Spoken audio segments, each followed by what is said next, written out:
ओम नमो भगवते वासुदेवाय। ओम नमो भगवते वासुदेवाय। ओम नमो भगवते वासुदेवाय। ओम अज्ञानतिमिरान्धस्य ज्ञानाञ्जनशलाकया चक्षुरुन्मिलितं येन तस्मै श्रीगुरवे नमः।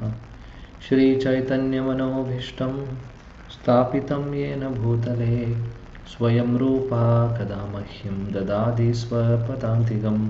वन्देऽहं श्रीगुरुं श्रीयुतपदकमलं श्रीगुरुन् वैष्णवांश्च श्रीरूपं सागरजातं सहगणरघुनाथान्वितं तं सजीवं साद्वैतं सावधूतं परिजनसहितं कृष्णचैतन्यदेवं श्रीराधा कृष्णपादान् सहगणा ललिता श्रीविशाखान्वितांश्च। हे कृष्णा करुणा सिन्धो दीनबन्धो जगत्पते गोपेशा गोपिका कान्त राधा कान्त नमोऽस्तुते।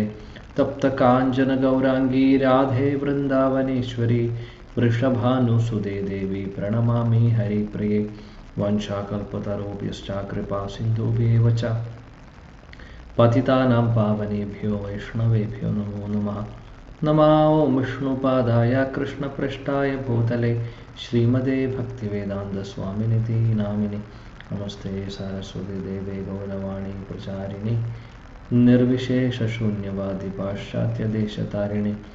जय श्री कृष्ण चैतन्य प्रभु नित्यानंद श्री अद्वैत गदाधर श्रीवासादि गौरभक्तवृंद। हरे कृष्ण कृष्ण कृष्ण हरे हरे, हरे राम राम राम हरे हरे। हरे कृष्ण कृष्ण कृष्ण हरे हरे, हरे राम राम राम हरे हरे। हरे कृष्ण कृष्ण कृष्ण हरे हरे, हरे राम राम हरे हरे। मुगं करोति वाचालं पङ्गुं लङ्घयते गिरिं यत्कृपातमहं वन्दे श्रीगुरुदीनतारिणं। परमानन्दमाधवं श्रीचैतन्यमीश्वरम्।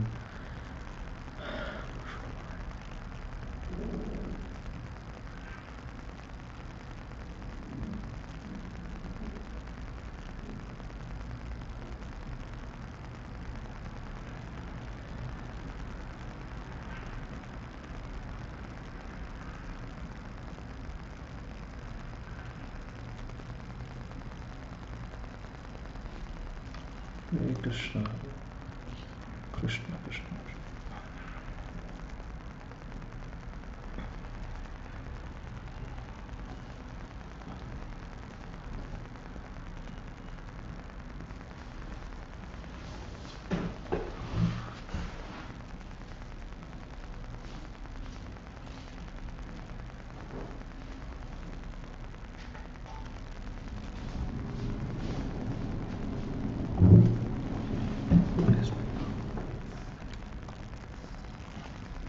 ഹരേ കൃഷ്ണ. പ്രിയപ്പെട്ട എല്ലാ ഭക്തർക്കും വിനീതമായ പ്രണാമം. ശ്രീ ഭഗവത്ഗീത അധ്യായം 11 ആണ് നമ്മൾ പഠിക്കുന്നത്. 11ാമത്തെ അധ്യായത്തിലെ ശ്ലോകം 51, 55 ശ്ലോകങ്ങളാണ് ഈ ഒരു ചാപ്റ്ററിൽ വരുന്നത്. വിശ്വരൂപം ഭഗവാൻ കാണിക്കുന്ന ആ ഒരു അധ്യായമാണ്. 51ാമത്തെ ശ്ലോകം നോക്കാം. അർജുനോവാച ദൃഷ്ട്വേദം മാനുഷം രൂപം തവ സൗമ്യം ജനാർദന ഇദാനീം അസ്മി സംവൃത്തഃ സാചേതാ പ്രകൃതിം ഗതഃ. ഹരേ കൃഷ്ണ പ്രഭു. ഓം നമോ ഭഗവതേ വാസുദേവായ. അർജുന ഉവാച ദൃഷ്ട്വേദം മാനുഷം രൂപം തവ സൗമ്യം ജനാർദന ഇദാനീമസ്മി സംവൃത്ത സചേതാ പ്രകൃതിം ഗതഃ. ഹരേ കൃഷ്ണ. ഹരേ കൃഷ്ണ പ്രഭു. അർജുന ഉവാച ദൃഷ്ടേദം മാനുഷ്യം രൂപം തവ സൗമ്യം ജനാർദന ഇദാനീമസ്മി സംവൃത്ത സചേതാ പ്രകൃതിം ഗതഃ. ഹരേ കൃഷ്ണ. ഹരേ കൃഷ്ണ.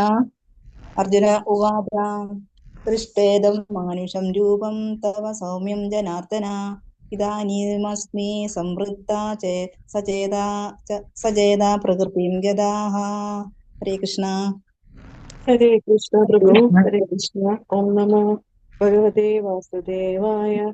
അർജുന ഉവാച ദൃഷ്ട്വേദം മാനുഷം രൂപം തവ സൗമ്യം ജനാർദ്ദന ഇദാനീമസ്മി സംവൃത്ത സജേതാ പ്രകൃതിം ഗതഃ. ഹരേ കൃഷ്ണ. Thank you Prabhuji. ഹരേ കൃഷ്ണ പ്രഭുജി. അർജുന ഉവാച ദൃഷ്ട്വേദം മനുഷ്യം രൂപം തവ സൗമ്യം ജനാർദ്ദന ഇദാനീമസ്മി സംവൃത്ത സചേതാ പ്രകൃതിം ഗതഃ. കൃഷ്ണ. ഹരേ കൃഷ്ണ. ഓം നമോ ഭഗവതേ വാസുദേവായ. അർജുന ഉവാച ദൃഷ്ട്വേദം മാനുഷം രൂപം തവ സൗമ്യം ജനാർദ്ദന ഇദാനീമസ്മി സംവൃത്ത സചേതാ പ്രകൃതിം ഗതഃ. Hare Krishna Prabhuji. Thank you. Translation ഭാവാർത്ഥം കൂടെ വായിക്കൂ. ഹരേ കൃഷ്ണ പ്രഭു. വായിക്കട്ടെ. വായിച്ചു മാതാജി, വായിച്ചു. വായിച്ചു മാതാജി. ഹരേ കൃഷ്ണ. ശ്രീകൃഷ്ണ. പിന്നെ പ്രഭുപാദിക്ക് വർത്തനം. കൃഷ്ണനെ ഇങ്ങനെ സ്വന്തം രൂപത്തിൽ കണ്ടപ്പോൾ അർജുനൻ പറഞ്ഞു, ജനാർദ്ദന, അങ്ങയുടെ അത്യന്ത സുന്ദരമായ ഈ മാനുഷികാകാരം കണ്ടിട്ട് ഇപ്പോൾ ഞാൻ മുൻമട്ടിലായി. എന്റെ മനസ്സ് ശാന്തമായി. ഭാവാർത്ഥം. ശിലപ്രഭാത് ജയ്. മനുഷ്യരൂപം എന്നതുകൊണ്ട് സൂചിപ്പിക്കുന്നത് പരമദിവ്യോത്തമ പുരുഷൻ മൗലികമായി ദ്വിഭുജനാണെന്നാണ്. കൃഷ്ണൻ ഒരു സാധാരണ മനുഷ്യനെന്ന് കരുതി അദ്ദേഹത്തെ അപഹസിക്കുന്നവർക്ക് ഭഗവാന്റെ ദിവ്യ സ്വഭാവം അറിഞ്ഞുകൂടാ എന്ന് ഇവിടെ വ്യക്തമാക്കുന്നു. കൃഷ്ണൻ ഒരു സാധാരണ മനുഷ്യനാണെങ്കിൽ അദ്ദേഹത്തിന് വിശ്വരൂപം കാണിക്കാനും പിന്നെ 4 കൈകളോടുകൂടിയ നാരായണ രൂപത്തിൽ പ്രത്യക്ഷീഭവിക്കാനും എങ്ങനെ കഴിയും? കൃഷ്ണൻ വെറും ഒരു മനുഷ്യനാണെന്നും അദ്ദേഹത്തിലുള്ള നിർഗുണ ബ്രഹ്മമാണ് ഗീത ഉപദേശിക്കുന്നതെന്നും ഊന്നിപ്പറയുന്നവർ വായനക്കാരെ വഴിതെറ്റിക്കുകയാണെന്നും അത് ഏറ്റവും വലിയ അനീതിയാണെന്നും ഭഗവത്ഗീത വ്യക്തമാക്കുന്നു. വിശ്വരൂപവും ചതുർഭുജനായ നാരായണ രൂപവും കൈക്കൊണ്ട കൃഷ്ണനെ എങ്ങനെ ഒരു സാധാരണ മനുഷ്യനെന്ന് പറയാം? ഇങ്ങനെ വഴിതെറ്റിക്കുന്ന ഗീതാഭാഷ്യങ്ങൾ ഒരു പരമഭക്തന് ആശയക്കുഴപ്പമുണ്ടാക്കുന്നില്ല. സത്യം എന്തെന്ന് അയാൾക്കറിയാം. പകൽ വെളിച്ചം പോലെ വ്യക്തമാണ് ഭഗവത്ഗീതയിലെ ഉപദേശങ്ങൾ. മൂഢന്മാരായ ഭാഷ്യകാരന്മാരുടെ ദീപനാളങ്ങൾ അവയ്ക്ക് ആവശ്യമില്ല. ഹരേ കൃഷ്ണ. ഹരേ കൃഷ്ണ. ഹരേ കൃഷ്ണ. Thank U.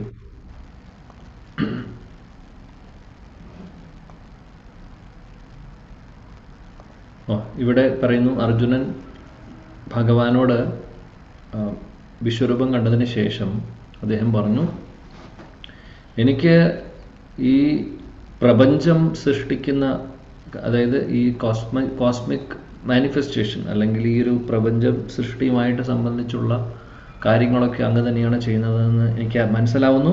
എന്നാൽ അങ്ങയുടെ ഒറിജിനൽ ആ രൂപം കാണിച്ചു തരൂ.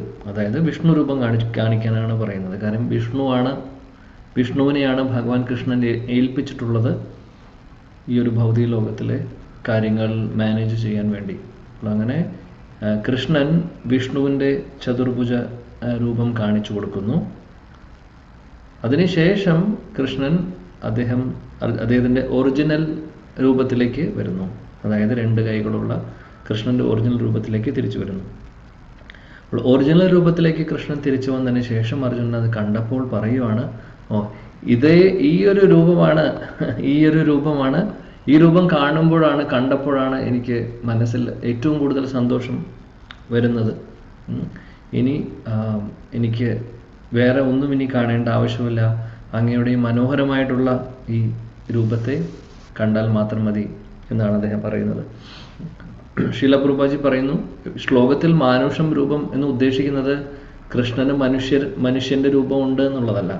ആക്ച്വലി ഉദ്ദേശിക്കുന്നത് എന്താണെന്ന് വെച്ചാൽ 2 കൈകളുള്ള രൂപത്തെ ഇവിടെ പറയുമ്പോൾ അത് മനസ്സിലാവാൻ വേണ്ടിയിട്ട് മാനുഷം രൂപം എന്ന് പറയുന്നു, അത്രയേ ഉള്ളൂ. പിന്നെ ഒരു കാര്യം കൂടെ ഉണ്ട്, man is made from the image of God എന്ന് തത്വചിന്തകർ വരെ പറയാറുള്ളതാണ്. അപ്പോൾ ഭഗവാന് ഈ ഒരു രൂപം ഇല്ലെങ്കിൽ പിന്നെ എങ്ങനെ ആ ഒരു ഇമേജിൽ മനുഷ്യരെ സൃഷ്ടിക്കാൻ സാധിക്കും? അതെന്തായാലും സാധിക്കുന്ന കാര്യമല്ല. ഭഗവാൻ കൃഷ്ണൻ ഗോലോക വൃന്ദാവനത്തിൽ അദ്ദേഹത്തിന് 2 കൈകളുള്ള രൂപമാണ് ഉള്ളത്. ആ രൂപത്തിൻ്റെ ഒരു ഇമേജാണ് ആക്ച്വലി നമുക്ക് മനുഷ്യർക്കുള്ളത്. ആക്ച്വലി വൈകുണ്ഠ ലോകങ്ങളിലുള്ള രൂപം ചതുർഭുജ മൂർത്തികളാണ് അല്ലേ. നമുക്ക് ആർക്കും 4 കൈകളില്ല. ശംഖ്, ചക്രം, ഗദാപത്മവും ഇല്ല കയ്യിൽ. വ്യത്യാസമുണ്ട്. അപ്പോൾ അതാണ് ഇപ്പോൾ കൃഷ്ണന്റെ ഒരു ഇമേജിൽ നിന്നാണ് മനുഷ്യരൂപമൊക്കെ വന്നിട്ടുള്ളത്. അപ്പോൾ ഭഗവാൻ കൃഷ്ണന്റെയാണ് ഒറിജിനൽ രൂപം. എന്നാൽ ഇവിടെ മാനുഷം രൂപം എന്ന് ഉദ്ദേശിക്കുന്നത് കൃഷ്ണൻ നമ്മളെപ്പോലെ ഒരു മനുഷ്യനാണ് എന്നുള്ളതല്ല. അപ്പോൾ ശിലപ്രഭാജി നമ്മളെ ഓർമ്മിപ്പിക്കുന്നു, പല മായാവാദികളും പല തെറ്റായിട്ട് ഈ മായാവാദികൾ പോലുള്ള ആളുകൾ പറയുന്നു, കൃഷ്ണൻ അവതാരമെടുക്കുന്ന സമയത്ത് അദ്ദേഹം ഒരു മനുഷ്യനായിട്ട് മനുഷ്യരൂപത്തിൽ വരുന്നു. അപ്പോൾ അദ്ദേഹം ശരിക്കും മനുഷ്യനാണ്. എന്നാൽ അത് വരുന്നത് നിർഗുണ ബ്രഹ്മത്തിൽ നിന്നാണ്. നിർഗുണ ബ്രഹ്മനാണ് എല്ലാം. അപ്പോൾ അവിടെ പ്രത്യേകിച്ച് രൂപമൊന്നുമില്ല. പക്ഷെ അദ്ദേഹത്തിന് തോന്നുമ്പോൾ അദ്ദേഹം ഓരോ രൂപം എടുത്തു വരുന്നു. എന്നാൽ ആ രൂപമൊക്കെ ഭൗതിക രൂപമാണ്. നിർഗുണ ബ്രഹ്മമാണ് എല്ലാം. അവര് പറയുന്നു കൃഷ്ണൻ വരുമ്പോൾ, അതായത് നിർഗുണ ബ്രഹ്മമാണ് ഭഗവാൻ എന്ന്, ഭഗവാൻ എന്ന് പോലും അവർ വിളിക്കുന്നില്ല, നിർഗുണ ബ്രഹ്മമാണ് എല്ലാം എന്ന് പറയുന്ന അവര് പറയുന്നു അതാണ് എല്ലാം. അവിടെ നിന്ന് നിർഗുണ ബ്രഹ്മന് തോന്നുമ്പോൾ ചില സമയത്ത് കൃഷ്ണന്റെ രൂപത്തിൽ വരും, ചില സമയത്ത് വരാഹ രൂപത്തിൽ വരും, ചില സമയത്ത് വാമനന്റെ അവതാരമായിട്ട് വരും, ചില സമയത്ത് കൂർമ്മവും അതേപോലെ മത്സ്യവുമായിട്ടൊക്കെ അവതരിക്കുന്നു. അപ്പോൾ നിർഗുണ ബ്രഹ്മമാണ് തീരുമാനിക്കുന്നത് ഏത് രൂപം എടുക്കണം എന്നുള്ളത്. ഇതാണ് അവരുടെ വാദം. ഒന്ന് ആലോചിച്ച് നോക്കൂ, വളരെ തെറ്റായിട്ടുള്ള ഫിലോസഫി അല്ലേ. എന്നാൽ കൃഷ്ണനാണ് പരമദൈവത്വം പുരുഷൻ എന്നുള്ളതും, ഗോലോക വൃന്ദാവനത്തിൽ കൃഷ്ണന്റെ രൂപത്തെക്കുറിച്ചും അവർക്ക് ധാരണയില്ല. നിർഗുണ ബ്രഹ്മൻ എവിടെ കിടക്കുന്നു, ഗോലോക വൃന്ദാവനം എവിടെ കിടക്കുന്നു? നിർഗുണ ബ്രഹ്മൻ തുടങ്ങുന്നത് ഭൗതിക ലോകം കഴിഞ്ഞ ഉടനെ തന്നെയായി അത്. കാരണം അതിനുശേഷം ഒരുപാട് ആധ്യാത്മിക ലോകങ്ങൾ വരുന്നുണ്ട് അവിടെ. വൈകുണ്ഠ ലോകങ്ങളും മറ്റുള്ള ലോകങ്ങളെല്ലാം കഴിഞ്ഞിട്ടാണ് ഗോലോക വൃന്ദാവനം വരുന്നത്. അവിടെയുള്ള കൃഷ്ണന്റെ രൂപം ഇതേപോലെ 2 കൈയിലുള്ള ഭംഗിയുള്ള ശ്യാമസുന്ദരന്റെ രൂപമാണ്.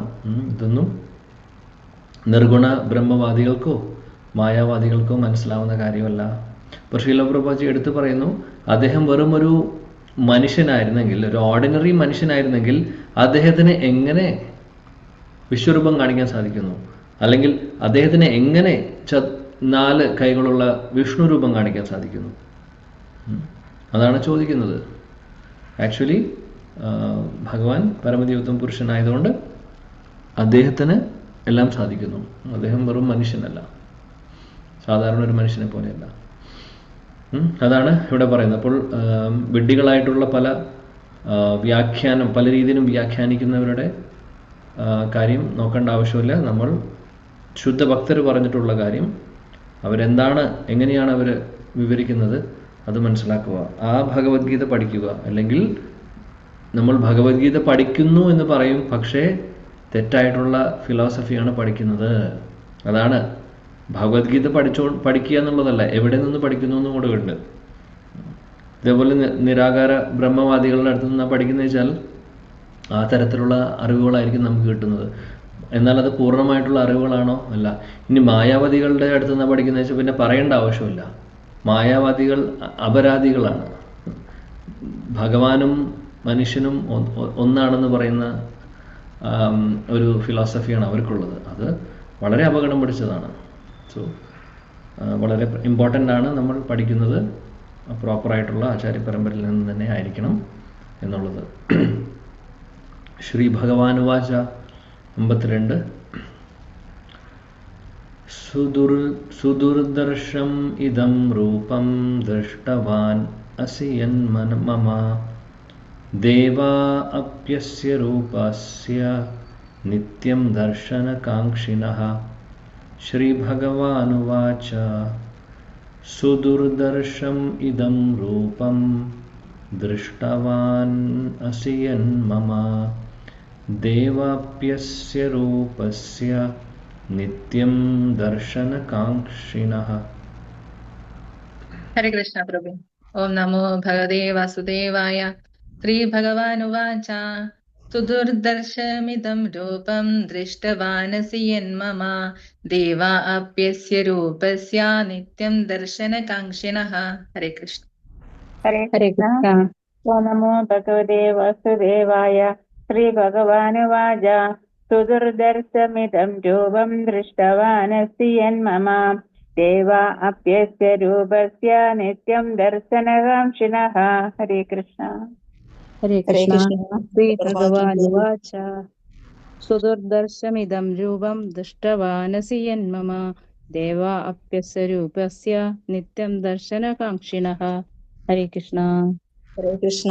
ശ്രീ ഭഗവാനുവാച സുദുർദർശനമിദം രൂപം ദൃഷ്ടവാനസി യന്മമ ദേവ അപ്യസ്യ രൂപസ്യ നിത്യം ദർശനകാംക്ഷിണഃ. ഹരേ കൃഷ്ണ. ശ്രീ ഭഗവാൻ കി ജയ്. ഹരേ കൃഷ്ണ പ്രഭു. ശ്രീഭഗവാനുവാച സുദുർദർശമിദം രൂപം ദൃഷ്ടവാനസി യന്മമ ദേവ അപ്യസ്യ രൂപസ്യ നിത്യം ദർശനകാംക്ഷിണഃ. ഹരേ കൃഷ്ണ. ഹരേ കൃഷ്ണ. ഓം നമോ ഭഗവതേ വാസുദേവായ. ശ്രീ ഭഗവാനുവാച സുദുർദർശമിദം രൂപം ദൃഷ്ടവാനസി യന്മമ ദേവ അപ്യസ്യ രൂപസ്യ നിത്യം ദർശനകാംക്ഷിണഃ. ഹരേ കൃഷ്ണ. ഹരേ കൃഷ്ണ. ശ്രീ ഭഗവാനുവാച സുദുർദർശം ഇദം രൂപം ദൃഷ്ടാവാനസി യന്മമ ദേവാപി അസ്യ രൂപസ്യ നിത്യം ദർശന കാംക്ഷിണഃ. ഹരേ കൃഷ്ണ. കൃഷ്ണ. ഓം നമോ ഭഗവതേ വാസുദേവായ. ശ്രീ ഭഗവാനുവാച സുദുർദർശമിദം രൂപം ദൃഷ്ടവാനസി യന്മമ ദേവ അപ്യസ്യ രൂപസ്യ നിത്യം ദർശനകാംക്ഷിണഃ. ഹരേ കൃഷ്ണ. പ്രഭു. ഹരേ കൃഷ്ണ. ഓക്കെ, വിവർത്തനം ഭാവാർത്ഥം. ഹരേ ഹരേ കൃഷ്ണ കൃഷ്ണ. പ്രഭു. വിവർത്തനം ഭാവാർത്ഥം. ശ്രീലപ്രഭാതയ്ക്ക് ജയ്. ഭഗവാൻ പറഞ്ഞു, പ്രിയ അർജുന, നീ ഇപ്പോൾ കണ്ടുകൊണ്ടിരിക്കുന്ന എന്റെ ഈ രൂപം കാണുവാൻ ഏറെ പ്രയാസമുള്ളതാണ്. ദേവന്മാർ പോലും ഈ പ്രിയതരമായ രൂപത്തെ കാണുവാൻ അവസരം പാർത്തു കഴിയുന്നു. ഭാവാർത്ഥം. ഈ അധ്യായത്തിലെ 48-ാം ശ്ലോകത്തിൽ വിശ്വരൂപം കാണിച്ചതിന് ശേഷം കൃഷ്ണൻ പറയുന്നുണ്ട്, അനേകം സത്കർമ്മങ്ങളാലോ യജ്ഞാനുഷ്ഠാനങ്ങളാലോ നേടാവുന്നതല്ല ഈ ദർശനമെന്ന്. ഇവിടെ സുദുർദർശം എന്ന് പറയുന്നത് ദ്വിഭുജനായ കൃഷ്ണന്റെ സാധാരണ രൂപത്തെ കുറിച്ചാണ്. അത് കൂടുതൽ ഗോപ്യമാണെന്നും ഈ ശ്ലോകം ധ്വനിപ്പിക്കുന്നു. തപസ്, വേദപഠനം, തത്വചിന്തനം ഇവയോടൊപ്പം അല്പം ഭക്തി സാധനയുമുണ്ടെങ്കിൽ കൃഷ്ണന്റെ വിശ്വരൂപം ദർശിക്കാൻ സാധിച്ചെന്നു വരാം. ഭക്തി ലേശമുണ്ടെങ്കിൽ മാത്രം എന്ന് പ്രസ്താവിച്ചു കഴിഞ്ഞു. എന്നാൽ ആ വിശ്വരൂപത്തിനും അതീതമായ കൃഷ്ണന്റെ ദ്വിഭുജ രൂപമാകട്ടെ കാണാൻ പ്രയാസമേറും. ബ്രഹ്മാവ്, ശിവൻ മുതലായ ദേവന്മാർക്ക് പോലും എളുപ്പത്തിൽ ദൃശ്യമല്ല അത്. ഭഗവത് ദർശനത്തിന് ആഗ്രഹിച്ചു കൊണ്ടിരിക്കുകയാണ് അവരെല്ലാം. കൃഷ്ണൻ അമ്മയായ ദേവകിയുടെ ഗർഭത്തിലിരിക്കുമ്പോൾ ആ അത്ഭുതം കാണാനായി സർവ്വദേവന്മാരും സ്വർഗത്തിൽ നിന്ന് ഇറങ്ങി വന്നു എന്ന് ഭാഗവതത്തിൽ പറയുന്നുണ്ട്. എന്നാൽ അദ്ദേഹം ദൃഷ്ടിഗോചരനല്ലെങ്കിലും അവർ സ്തോത്രങ്ങളാൽ പുകഴ്ത്തി അവിടത്തെ കാണാൻ കാത്തുനിന്നു. മൂഢന്മാർ കൃഷ്ണൻ വെറും ഒരു മനുഷ്യനാണെന്ന് കരുതി പരിഹസിക്കും. പകരം അദ്ദേഹത്തിന്റെ അന്തർലീനമായ ഏതോ നിർഗുണ തത്വത്തെ ആദരിക്കും. അസംബന്ധത്തിന്റെ രൂപാന്തരങ്ങളാണ് ഇവയെല്ലാം. കൃഷ്ണന്റെ ദ്വിഭുജ രൂപം കാണാൻ ആഗ്രഹിക്കുന്നവരാണ് ബ്രഹ്മാവും ശിവനും ഉൾപ്പെടെയുള്ള ദേവന്മാർ. അവജാനന്തി മാം മൂഢ മാനുഷ്യം തനുമാശ്രിതം. ഭഗവത്ഗീത 9:11. തന്നെ അപഹസിക്കുന്ന മൂഢന്മാർക്ക് കൃഷ്ണൻ ദൃശ്യനല്ല. ബ്രഹ്മസംഹിതയും ഭഗവത്ഗീതയിൽ കൃഷ്ണൻ തന്നെയും തീർത്തു പറയുന്നത് പോലെ കൃഷ്ണന്റെ ശരീരം കേവലം ആധ്യാത്മികവും ആനന്ദമയവും ശാശ്വതവുമാണ്. അതൊരിക്കലും ഭൗതിക ശരീരം പോലെയുള്ളതല്ല. എന്നാൽ ഭഗവത്ഗീതയോ അതുപോലുള്ള വൈദിക ഗ്രന്ഥങ്ങളോ പഠിച്ചു കിട്ടുന്ന അറിവിലൂടെ നോക്കുന്നവർക്ക് ഒരു പ്രശ്ന പുരുഷനാണ് കൃഷ്ണൻ. ഭൗതിക പ്രക്രിയ അനുസരിച്ച് നോക്കുമ്പോൾ മഹാനായ ഒരു ചരിത്ര നായകനും പണ്ഡിതനായ ഒരു തത്വജ്ഞാനിയുമായി ഗണിക്കപ്പെടുന്നെങ്കിലും അദ്ദേഹം ഒരു സാധാരണ മനുഷ്യൻ തന്നെ. പ്രഭാവശാലിയെങ്കിലും അദ്ദേഹത്തിന് ഭൗതിക ശരീരം സ്വീകരിക്കേണ്ടി വന്നു. ഇങ്ങനെ ചിന്തിക്കുന്നവരുടെ ഭൗതിക ദൃഷ്ടിയിൽ പരമസത്യം നിർഗുണമത്രേ. തന്റെ ആ നിർഗുണ ഭാവത്തിൽ നിന്ന് കൃഷ്ണൻ ഭൗതികത്വത്തിന് ചേരുന്നതായ ഒരു സഗുണ രൂപം സ്വീകരിച്ചതായി അവർ കരുതുന്നു. ഭഗവാനെ കുറിച്ചുള്ള ഭൗതിക നിഗമനമാണിത്. ചിലത് വെറും ഊഹോപോഹങ്ങളാണ്. ജ്ഞാനാന്വേഷികളും കൃഷ്ണനെ പറ്റി ഗവേഷണം ചെയ്യാറുണ്ട്. കൃഷ്ണനേക്കാൾ വിശ്വരൂപത്തിന് അവർ പ്രാധാന്യം നൽകുന്നു. അർജുനന്റെ മുന്നിൽ പ്രത്യക്ഷപ്പെട്ട കൃഷ്ണന്റെ വിശ്വരൂപം കൃഷ്ണരൂപത്തേക്കാൾ പ്രാധാന്യമർഹിക്കുന്നതാണെന്ന് ചിലർ വിചാരിക്കുന്നു. ഭഗവാന്റെ വ്യക്തിരൂപം അവർക്കൊരു ഭാവനാ സൃഷ്ടി മാത്രം. അന്തിമ വിശകലനത്തിൽ പരമസത്യം ഒരു വ്യക്തിയാകാൻ വയ്യത്രേ. എന്നാൽ അതീന്ദ്രിയ പ്രക്രിയയെക്കുറിച്ച് ഭഗവത്ഗീത 4-ാം അധ്യായത്തിൽ വിവരിക്കുന്നുണ്ട്. പ്രാമാണികരിൽ നിന്ന് കൃഷ്ണനെ പറ്റി കേൾക്കുക, അതാണ് യഥാർത്ഥ വൈദിക പ്രക്രിയ. വൈദിക പരമ്പരയിൽപ്പെട്ടവർ പ്രാമാണികരിൽ നിന്ന് കൃഷ്ണചരിതങ്ങൾ കേൾക്കുന്നു. അങ്ങനെ ആവർത്തിച്ചുള്ള കഥാശ്രവണത്താൽ കൃഷ്ണൻ അവർക്ക് പ്രിയപ്പെട്ടവനായി തീരുന്നു. ഭഗവാൻ യോഗമായാൽ ആവൃതമായിരിക്കുന്നുവെന്ന് മുൻപ് പറഞ്ഞുവല്ലോ. അദ്ദേഹത്തെ എല്ലാവർക്കും കാണാൻ കഴിയില്ല. ഭഗവാൻ സ്വയം ആർക്ക് പ്രത്യക്ഷനാകുന്നുവോ അയാൾക്ക് മാത്രമേ ദൃശ്യനാകുന്നുള്ളൂ എന്ന് വൈദിക സാഹിത്യം ഊന്നി പറയുന്നു. സ്വയം സമർപ്പിതനാകുന്ന ഒരു ജീവന് പരമസത്യം പ്രത്യക്ഷമാകും. ആധ്യാത്മിക പ്രവണതയുള്ളവർക്ക് നിരന്തരമായ കൃഷ്ണാവബോധം കൊണ്ടും ഭക്തിഭരിതമായ ഭഗവത് സേവനം കൊണ്ടും ദിവ്യ ദർശന ശക്തി ലഭിക്കും. കൃഷ്ണൻ പ്രത്യക്ഷനാകും. അങ്ങനെയുള്ള സാക്ഷാത്കാരം ദേവന്മാർക്ക് പോലും ലഭ്യമല്ല. അതുകൊണ്ട് തന്നെ അവർക്കും കൃഷ്ണനെ തികച്ച് മനസ്സിലാക്കാൻ പ്രയാസമാണ്. ഉത്കൃഷ്ടരായ ദേവന്മാർ കൃഷ്ണന്റെ ദ്വിഭുജാകൃതി കാണാൻ ആഗ്രഹിച്ചു കഴിയുന്നു. കൃഷ്ണന്റെ വിശ്വരൂപം കാണാൻ സാമാന്യ ജനങ്ങൾക്ക് പ്രയാസമുണ്ട്. അതിലുമേറെ പ്രയാസമുള്ളതാണ് അദ്ദേഹത്തെ ശ്യാമസുന്ദര മൂർത്തിയായി കാണുന്നത് എന്ന് സാരം. Hare Krishna Prabhuji. Hare Krishna. Thank you. Hare Krishna. Thank you. ഇവിടെ പറയുന്നു,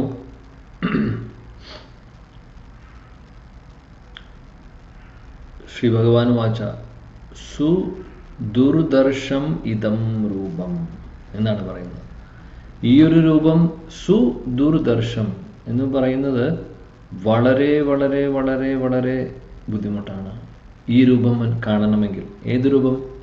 ഭഗവാന്റെ 2 കൈകളുള്ള ശ്യാമസുന്ദര രൂപത്തെ കണ്ടുകൊണ്ടിരിക്കുകയാണ് അർജുനൻ ഇപ്പോൾ. അപ്പോൾ ഭഗവാൻ പറയുന്നു, ഈ രൂപം കാണാനാണ് ഏറ്റവും ബുദ്ധിമുട്ട്, അല്ലെങ്കിൽ ഇതിനാണ് ഏറ്റവും കൂടുതൽ യോഗ്യത വേണ്ടത്. അപ്പോൾ നമ്മൾ ചിന്തിക്കും, അങ്ങനെയാണെങ്കിൽ അങ്ങനെയാണെങ്കിൽ ദുര്യോധനനും ധൃതരാഷ്ട്രർക്ക് കാണില്ലായിരുന്നു. ഓക്കെ, ബാക്കി അതേപോലെയുള്ള ആളുകളൊക്കെ കണ്ടുവല്ലോ കൃഷ്ണനെ. അവർക്ക് അപ്പോൾ എങ്ങനെയാണ് അവർക്ക് കാണാൻ സാധിച്ചത്? ഇത്രയും ബുദ്ധിമുട്ടാണെങ്കിൽ അവർ കൃഷ്ണനെ കണ്ടു, പക്ഷേ കൃഷ്ണനെ കാണേണ്ട രീതിയിലല്ല കണ്ടിട്ടുള്ളത്. അർജുനന്റെ ദൃഷ്ടിയിൽ പ്രേമാഞ്ജന ചുരിത ഭക്തി വിലോചനേന, ഭക്തിപൂരിതമായിട്ടുള്ള ആ കണ്ണുകൾ കൊണ്ടാണ് അർജുനൻ കാണുന്നത്. ദുര്യോധനനും മറ്റുള്ള പാർട്ടീസും കണ്ടത് എങ്ങനെയാണ്? അസൂയ, അതായത് കൃഷ്ണനോടുള്ള സ്നേഹം കൊണ്ടൊന്നുമല്ല. അതാണ് വ്യത്യാസം. അപ്പോൾ ശരിക്കും ആ ഒരു രൂപത്തെ കാണുമെന്ന് പറയുന്നത് ഫിസിക്കലി കാണുന്നത് മാത്രമല്ല, കണ്ട് അത് ഉൾക്കൊണ്ട് പൂർണ്ണമായിട്ടും അത് സ്നേഹത്തോട് കൂടിയിട്ടുള്ള ആ ഒരു ദർശനത്തെയാണ് പറയുന്നത്. അപ്പോൾ ഭഗവാൻ പറയുന്നു ഇവിടെ സുദുർദർശം, വളരെ വളരെ ബുദ്ധിമുട്ടാണ് ഈ രൂപത്തെ കാണുക എന്നുള്ളത്. എന്നിട്ട് അദ്ദേഹം പറയുന്നു, എന്തിനു പറയണം? ദേവാ അപ്യസ്യ രൂപസ്യ നിത്യം ദർശനകാംക്ഷിണഃ. ദേവന്മാര് പോലും ഈ ഒരു രൂപം കാണാൻ വേണ്ടി കാത്തിരിക്കുകയാണ്. എന്നും നിത്യവും കാത്തിരിക്കുന്നു. നിത്യം ദർശനകാംക്ഷിണഃ. ഈ 2 കൈകളുള്ള ശ്യാമസുന്ദര രൂപത്തെ കാണാൻ ദേവന്മാര് കാത്തിരിക്കുകയാണ് എന്നാണ് പറയുന്നത്. ശ്രീല പ്രഭുപാദി പറയുന്നു ഭാവാർത്ഥത്തിൽ 48-ാമത്തെ ശ്ലോകത്തിൽ നമ്മൾ കണ്ടു, കൃഷ്ണൻ വിശ്വരൂപം എല്ലാം കാണിച്ചു കൊടുത്തതിന് ശേഷം പിന്നീട് അദ്ദേഹം പറഞ്ഞു അർജുനോട്, അർജുന, ഈ വിശ്വരൂപം കാണുക എന്ന് പറയുന്നത് സാധാരണ ആർക്കും കിട്ടുന്ന ഒരു അവസരമല്ല. നിനക്ക് അത് ഞാൻ കാണിച്ചു തരുന്നു. നീ എൻ്റെ സുഹൃത്താണ്, അതുകൊണ്ട് കാണിച്ചു തരുന്നു. എന്നാൽ അതിന് യോഗ്യതയുള്ളവർക്ക് മാത്രമേ, ദിവ്യമായിട്ടുള്ള ചക്ഷുള്ളവർക്ക് മാത്രമേ കാണാൻ സാധിക്കുകയുള്ളൂ എന്ന് അദ്ദേഹം പറഞ്ഞിട്ടുണ്ട്. എന്നാൽ അവിടെ സുദുർദർശം എന്ന് പറഞ്ഞിട്ടില്ല. ഇവിടെയാണ് പറയുന്നത് സുദുർദർശം, അതായത് അതിനേക്കാൾ ബുദ്ധിമുട്ടാണ്. വിശ്വരൂപം പിന്നെയും കാണാം. വിശ്വരൂപം കാണാനും തന്നെ യോഗ്യത വേണം. പിന്നെ എന്തിനു പറയണം ഭഗവാന്റെ ശ്യാമസുന്ദര രൂപത്തെ കാണാൻ എത്ര യോഗ്യത വേണം? ശരിക്കും ഒരുപാട് ക്വാളിഫിക്കേഷൻ ആവശ്യമുണ്ട്. അതുകൊണ്ടാണ് ബ്രഹ്മാവും ഭഗവാൻ ശിവനും അതേപോലെ മറ്റുള്ള ദേവന്മാരും എല്ലാവരും ദേവകി റാണി കൃഷ്ണനെ പ്രസവിക്കാനുള്ള സമയത്ത്, ഗർഭിണിയായിരിക്കുന്ന സമയത്ത് അവരെല്ലാവരും കൂടെ സ്തുതി ചെയ്തത് ഒരുപാട് സ്തുതികൾ ഒരുപാട് ശ്ലോകങ്ങൾ ചൊല്ലിക്കൊണ്ട് ഭഗവാനെ സ്തുതിക്കുമായിരുന്നു. കാര്യം അവർക്കറിയാം ഇത് ഒറിജിനൽ കൃഷ്ണനാണ് വരാൻ പോകുന്നത് എന്നുള്ളത്. കേൾക്കുന്നില്ല പ്രഭു, എനിക്ക് മാത്രമേ കേൾക്കാത്ത. ഹരേ കൃഷ്ണ. കേൾക്കുന്നുണ്ട്. കേൾക്കുന്നുണ്ട്, കേൾക്കുന്നുണ്ട്, കേൾക്കാലോ. ഹരേ കൃഷ്ണ. കേൾക്കുന്നുണ്ട് പ്രഭു. ഓക്കെ.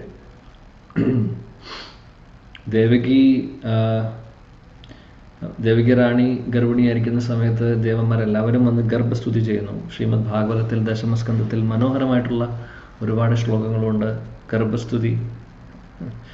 അവിടെ അവർക്ക് അറിയാമായിരുന്നു ഇനി വരാൻ പോകുന്നത് ഒറിജിനൽ കൃഷ്ണനാണ് എന്നുള്ളത്. അതായത് വിഷ്ണുവല്ല, കൃഷ്ണനാണ് വരാൻ പോകുന്നത്. ശ്യാമസുന്ദരൻ കൃഷ്ണൻ ഗോലോക വൃന്ദാവനത്തിൽ നിന്ന് വരുന്നു എന്നുള്ള വിവരം അവർക്ക് കിട്ടിയിട്ടുണ്ടായിരുന്നു.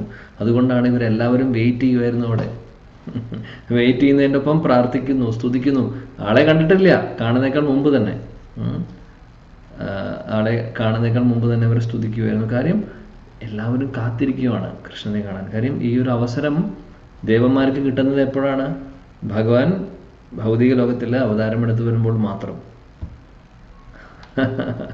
അതും ബ്രഹ്മാവിൻ്റെ ഒരു ദിവസത്തിൽ ഒരു പ്രാവശ്യം മാത്രമേ കൃഷ്ണൻ വരുന്നുള്ളൂ. അപ്പോൾ അത്രയും റെയറാണ്. അപ്പോൾ ഈ ഒരു മുഹൂർത്തത്തിന് വേണ്ടി കാത്തിരിക്കുകയാണ് ബ്രഹ്മാവടക്കം എല്ലാവരും. എത്ര കോടി വർഷങ്ങളാണ്? 860 കോടി വർഷങ്ങൾ കാത്തിരുന്നിട്ട് വേണം കൃഷ്ണനെ കാണാൻ. അപ്പോൾ അത്രയും കാലം കാത്തിരിക്കും. എന്നിട്ട് കൃഷ്ണൻ വരുന്ന സമയത്ത് അവരെല്ലാവരും അവര് കാണാൻ ഭാഗ്യമുള്ളവർ കാണുന്നു. അത്രയും റെയറാണ്. അതാണ് പറയുന്നത്. അവജാനന്തി മാമൂഢ മാനുഷ്യം താനും ആശ്രിതം. എന്നാൽ വിഡ്ഢികളായിട്ടുള്ള ആളുകൾ പറയും അവർക്ക് ഇതിനെക്കുറിച്ച് ഒന്നും അറിയില്ല. അങ്ങനെയുള്ള ആളുകളുടെ മുമ്പിൽ ഭഗവാൻ എങ്ങനെ ദർശനം കൊടുക്കും? ദർശനം കൊടുത്താലും അവർ ഭഗവാൻ സാധാരണ ഒരു മനുഷ്യനാണെന്ന് പറയും. എങ്ങനെയാണ് ദുര്യോധനൻ പറഞ്ഞത്? ഓ, നീ മായാവിയാണ്.